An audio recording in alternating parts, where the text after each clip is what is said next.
আকাশবাণী আগরতলা স্থানীয় সংবাদ পড়ছি চন্দন লেখা পাল।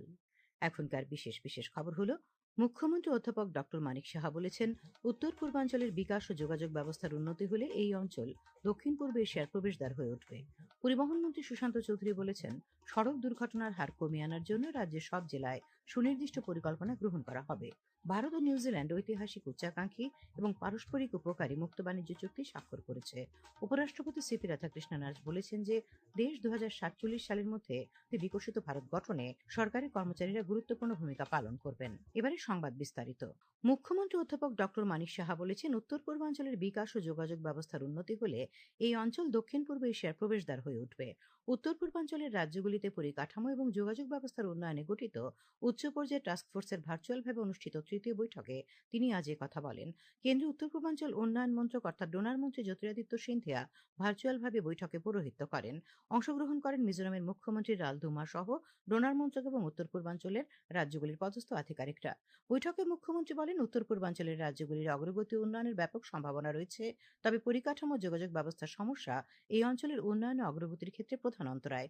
উচ্চ পর্যায়ের টাস্কফোর্সকে উত্তর পূর্বাঞ্চলের রাজ্যগুলির সড়ক, রেল, বিমান যোগাযোগ, জলপথ, বিদ্যুৎ, গ্যাস এবং ডিজিটাল সংযোগের সমস্যাগুলি পর্যালোচনা করে প্রয়োজনীয় পদক্ষেপ নিতে হবে। মুখ্যমন্ত্রী উত্তর পূর্বাঞ্চলের রাজ্যগুলিতে পরিকাঠামো ও যোগাযোগ ব্যবস্থার বিকাশে টাস্কফোর্সের প্রস্তাবিত কৌশলগত একটি বিস্তৃত রূপরেখা উপস্থাপন করেন। তিনি বলেন, এই রূপরেখা এই অঞ্চলের বর্তমান পরিকাঠামো প্রতিবন্ধকতাগুলি চিহ্নিতকরণ সহ ভবিষ্যতের কথা বিবেচনা করে তৈরি করা হয়েছে। বৈঠকে আলোচনায় মুখ্যমন্ত্রী উত্তর পূর্বাঞ্চলের রাজ্যগুলির উন্নয়নে অগ্রাধিকারের ক্ষেত্রগুলি চিহ্নিতকরণ, রিজিওনাল ইনফ্রাস্ট্রাকচার, ম্যাক্রোগ্রিড, বিদ্যুৎ, তেল, প্রাকৃতিক গ্যাস, পর্যটন, সীমান্ত বাণিজ্যের স্থান ইত্যাদি সম্ভাবনাময় ক্ষেত্রগুলির উপর বিশেষভাবে গুরুত্ব আরোপ করেন। মুখ্যমন্ত্রী কালাদান মাল্টিমডেল ট্রানজিট ট্রান্সপোর্ট প্রকল্পটি কার্যকর করা, ভারত এবং প্রতিবেশী রাষ্ট্রগুলির সঙ্গে উত্তর পূর্বাঞ্চলের সংযোগকারী মাল্টিমডেল করিডোরগুলিকে শক্তিশালী করার উপর গুরুত্ব আরোপ করেন।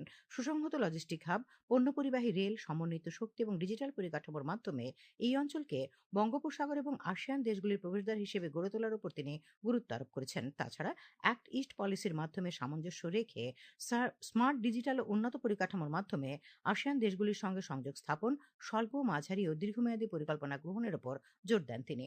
বৈঠকে কেন্দ্রীয় মন্ত্রী সিন্ধিয়া টাস্কফোর্সের উপস্থাপিত এই প্রতিবেদনের ক্ষেত্রে বিস্তৃত প্রস্তুতি, সমন্বিত পরিকল্পনা এবং দূরদর্শিতার জন্য মুখ্যমন্ত্রী ডক্টর সাহা এবং রাজ্য সরকারের ভূয়সী প্রশংসা করেন। পরিবহন মন্ত্রী সুশান্ত চৌধুরী বলেছেন, সড়ক দুর্ঘটনার হার কমিয়ে আনার জন্য রাজ্যের সব জেলায় সুনির্দিষ্ট পরিকল্পনা গ্রহণ করা হবে। আজ সচিবালয়ে রাজ্য সড়ক নিরাপত্তা পরিষদের 17তম বৈঠকে রাজ্যের সড়ক দুর্ঘটনার সাম্প্রতিক তথ্য এবং জেলা সড়ক নিরাপত্তা পরিষদের গৃহীত ব্যবস্থাপনা সম্পর্কে বিস্তারিত পর্যালোচনা করতে গিয়ে তিনি কথা বলেন।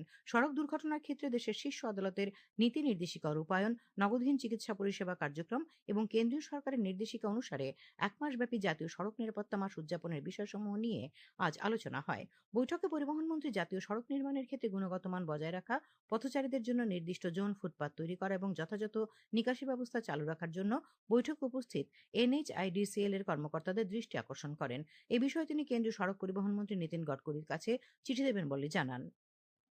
সড়ক নিরাপত্তা, ক্রেতা সুরক্ষা এবং নেশার বিরুদ্ধে জনসচেতনতা সৃষ্টির লক্ষ্যে স্কুল এবং কলেজ স্তরের ছাত্রছাত্রীদের নিয়ে বছরের জাগৃতি শীর্ষক একটি কর্মসূচি আয়োজন করা হবে বলে তিনি জানিয়েছেন।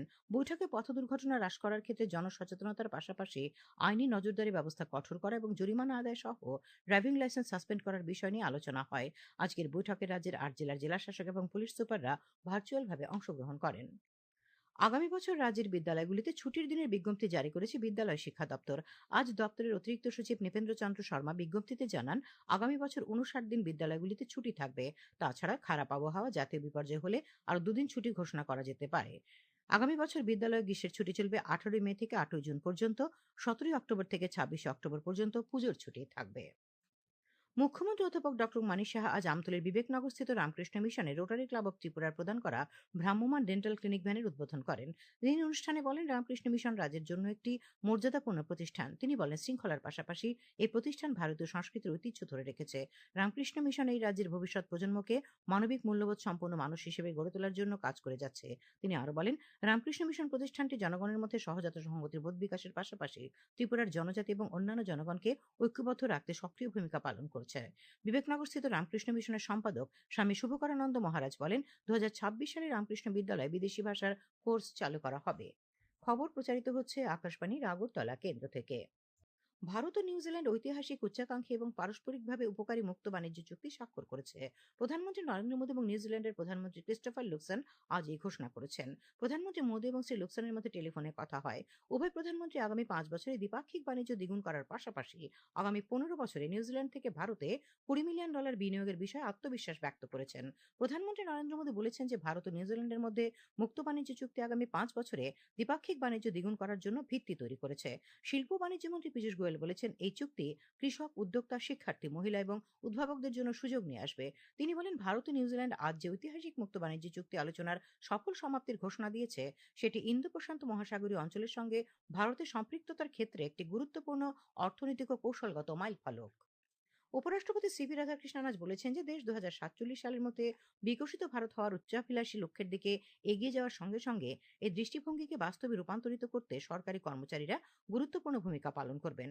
নতুন দিল্লিতে 2023 এবং 2024 ব্যাচের ভারতীয় প্রতিরক্ষা হিসাব পরিষেবার আধিকারিক প্রশিক্ষণার্থীদের সঙ্গে মত বিনিময়কালে উপরাষ্ট্রপতি সততা, স্বচ্ছতা, সতর্কতা এবং গ্রহণযোগ্যতা সর্বোচ্চ মান বজায় রাখার প্রয়োজনীয়তার উপর জোর দেন। তিনি উল্লেখ করেন যে তরুণ আধিকারিকদের তারুণ্যের শক্তি এবং উদ্ভাবনী চিন্তাভাবনা জাতি গঠনে গুরুত্বপূর্ণ ভূমিকা পালন করবে এবং আধিকারিক প্রশিক্ষণার্থীদের সেবাভাব এবং কর্তব্যবোধকে তাদের পথপ্রদর্শক মন্ত্র হিসেবে গ্রহণ করার আহ্বান জানান তিনি।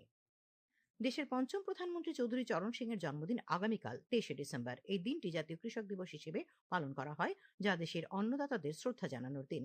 প্রাচীনকাল থেকে এই দেশের প্রকৃত কৃষি কৌশল শস্য শ্যামলা করে রেখেছে দেশের বড় অংশকে। দিনে দিনে রাসায়নিক সার ব্যবহারের প্রবণতা ও কীটনাশকের প্রভাবে জমির স্বাস্থ্যে বিরূপ প্রতিক্রিয়া তৈরি করেছে কঠিন চ্যালেঞ্জ। এই পরিস্থিতিতে প্রধানমন্ত্রী নরেন্দ্র মোদীর দূরদর্শী ভাবনায় একের পর এক ইতিবাচক পদক্ষেপে খুবই তাৎপর্যবাহী হয়ে উঠেছে প্রতি বছরের জাতীয় কৃষক দিবস। এখন এ নিয়ে একটি প্রতিবেদন। সারা দুনিয়ায় জলবায়ু পরিবর্তনের সম্ভাব্য বিপদগুলি এদেশের কৃষিক্ষেত্রকেও ব্যাপক মাত্রায় প্রভাবিত করতে শুরু করেছিল। একসময় জমির স্বাস্থ্য, উৎপাদনশীলতা, কৃষকদের আয়, এরকম বিভিন্ন খুঁটিনাটি বিষয় নিয়ে সর্বস্তরে উদ্বেগ মোকাবিলায় কৃষি প্রযুক্তিতে বিভিন্ন উদ্ভাবনী ভাবনা জরুরি ভিত্তিতে অব্যাহত থাকলো। বিশেষ করে বর্তমান সরকারের পক্ষ থেকে আন্তরিকভাবে ইতিবাচক বিকল্প অনুসন্ধান সুফল দিল। এরই এক পর্যায়ে প্রকৃতি বান্ধব জৈব চাষাবাদের প্রয়োজনীয়তা কৃষক থেকে কৃষি বিজ্ঞানী সবাই উপলব্ধি করলেন। তাই ধান উৎপাদনে ভারতের শ্রেষ্ঠত্ব অব্যাহত। এরকম অভিমত জানালেন কৃষি দপ্তরের উপ অধিকর্তা কৃষি গবেষক অমিতাভ চক্রবর্তী। আমাদের যে ঐতিহ্য, আমাদের যে পরম্পরা, যেই হাজার হাজার বছর ধরে যেই পদ্ধতিগুলো প্রচলিত ছিল, সেগুলোকে বোধহয় আমরা একটু অ্যাভয়েড করেছি বা নজরআন্দাজ করেছি, যে কারণে আমাদের দেশে মূলত রাসায়নিক নির্ভর কৃষি ব্যবস্থা হয়ে গেছে। বর্তমানে ধান উৎপাদনে আমরা বিশ্বের প্রথম স্থান অধিকারী। 27% চাল উৎপাদন আমাদের দেশে হয় এবং তার সঙ্গে 147 মিলিয়ন টন তার প্রোডাকশন হয়েছে। এটা একটা বিরাট বড় একটা উপলব্ধি আমাদের জন্য। রাজ্যেও কৃষি অগ্রগতির পাশাপাশি কৃষকদের আয় দ্বিগুণ করার চ্যালেঞ্জ নিয়ে উদ্ভাবনী পথে কাজ করে চলেছে কৃষি ও কৃষক কল্যাণ দপ্তর। ত্রিপুরায় বর্তমান সরকারের সেই মহতী পরিকল্পনাকে বাস্তবায়িত করতে কেন্দ্রীয় বিভিন্ন প্রকল্প রূপায়ণের সঙ্গে রাজ্যের নিজস্ব কিছু কৃষি উন্নয়ন ভাবনাও বাস্তবায়িত হচ্ছে। আর তাতে বলিষ্ঠ সহযোগিতা করে চলেছেন এ রাজ্যের অন্নদাতারাও, বললেন আগরতলার অরুন্ধতী নগরের রাজ্য কৃষি গবেষণা কেন্দ্রের দায়িত্বপ্রাপ্ত যুগ্ম অধিকর্তা ডক্টর উত্তম সাহা। এই রাজ্য তার স্বভাবসিদ্ধ গতিতে এগুচ্ছে। এরা কিন্তু সরকারি প্রকল্প রয়ে গেছে, তার সঠিক বাস্তবায়ন করতে বদ্ধপরিকর, দৃঢ়তার সঙ্গে কাজগুলো করছে, অঙ্গীকারবদ্ধ তারাও। এবং আমাদের তো বিশ্বাস, একটা গবেষণা কেন্দ্রের বিজ্ঞানী হিসেবে আমি তো সেটা বলবো, রাজ্য সরকার বা দপ্তর যেভাবে বিগত কয়েকটা বছরে আপনি ইনফ্রাস্ট্রাকচার বলুন, আপনি ফুড সিকিউরিটির প্রশ্নে বলুন, আপনি ফার্মার্সের ওয়েলফেয়ারের প্রশ্নে বলুন, appreciation definitely will go to that person. We should salute that. সারা দেশে কৃষি উন্নতির প্রভাব এই রাজ্যকেও নতুন আলোর পথে টেনে নিয়ে যাচ্ছে।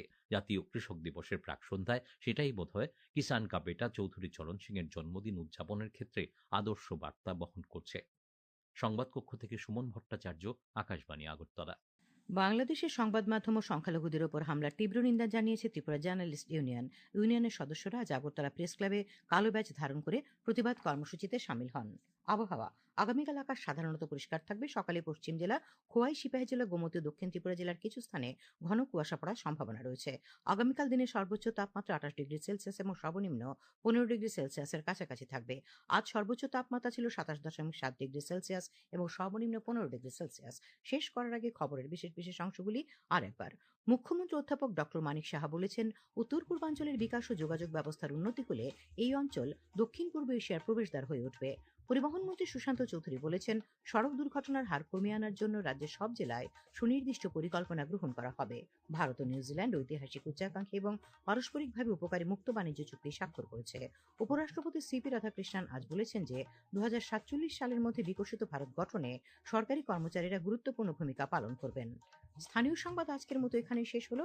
পরবর্তী বাংলা স্থানীয় সংবাদ শোনা যাবে আগামীকাল সকাল